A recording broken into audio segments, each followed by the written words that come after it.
ও আচ্ছা, ও কি তোমাকে ফোন করেছিল, মানে বলেছে যে হাসপাতালে যাবে, ফিরতে দেরি হবে, এই ধরনের কিছু বলেছিল?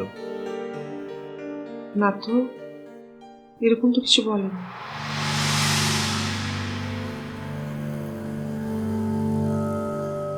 তাহলে দেরি হবে কেন? ও তো সাধারণত দেরি হলে তোমাকে ফোন করে জানিয়ে দেয়।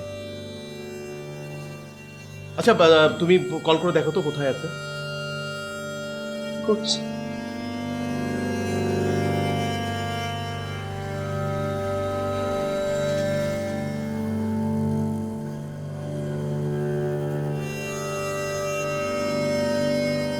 ফোন তো বন্ধ।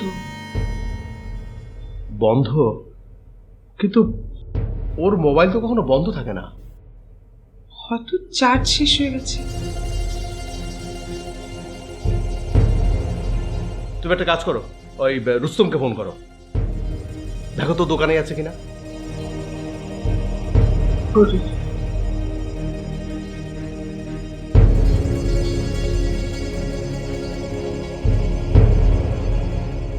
হ্যালো রুস্তম। আন্টি আসসালামু আলাইকুম। ওয়ালাইকুম সালাম। আচ্ছা, ভাইয়া কি দোকানেই আছে নাকি বেরিয়ে গেছে? না তো, বড় ভাইয়া তো সেই কখন বের হয়ে গেছে। ও আচ্ছা, কোথায় গেছি কিছু বলেছে? না, কইলো তো বাসায় চলে যাচ্ছে, কিন্তু বড় ভাই বাসায় যায়নি এখনো। না, এখনো তো ফেরেনি। ও আচ্ছা, আমি বড় ভাইকে কল করে দেখতেছি, আপনাকে জানাইতেছি আমি। আমি ফোন করেছিলাম, মোবাইল তো বন্ধ।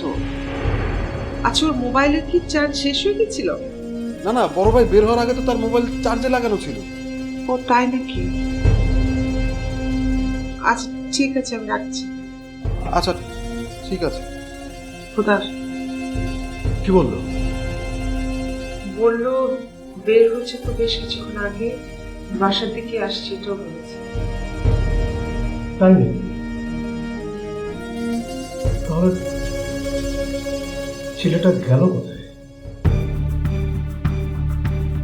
আপনাকে দেখে কিন্তু বোকা মানুষ বলে মনে হয় না, যথেষ্ট বুদ্ধিদীপ্ত চেহারা আপনার। আর আপনি খুব ভালো করেই বুঝতে পারছেন যে সুযোগ কিন্তু পূর্ণিমার চাঁদের মতো প্রত্যেক মাসে একবার করে দেখা দেয় না।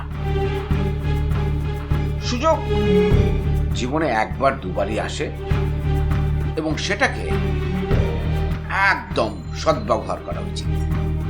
দেখুন মিস্টার অন্তু, আপনার প্লটটার জন্য আমি যে শুধু আপনাকে উচ্চ মূল্য দেব বাজারের চাইতে, শুধু সেটাই না, যে মাল্টি কমপ্লেক্সটা হবে সে সুপার শপিং মলের ভেতরে কফি শপের জন্য একটি জায়গা বরাদ্দ থাকবে। আমি আপনাকে কথা দিলাম।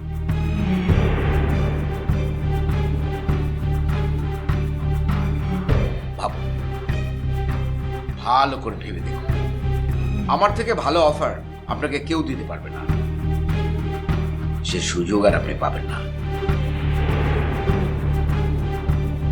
এরপরও যদি আপনার উত্তরটা না হয়, তাহলে আমি আপনাকে কথা দিচ্ছি, ঝামেলায় আপনাকে পড়তেই হবে। আর আমি কাউকে কোনো কথা দিলে সেটার বরখেলাপ করি না। ভয় দেখাচ্ছেন আমাকে? না না না, সাবধান করছি। দেখুন মিস্টার অন্তু, আমি পৃথিবীকে আপনার চেয়ে বেশি করে দেখেছি, জেনেছি। সেই জানা থেকে, দেখা থেকে আপনার চাইতে আমার অভিজ্ঞতাটা অনেক বেশি।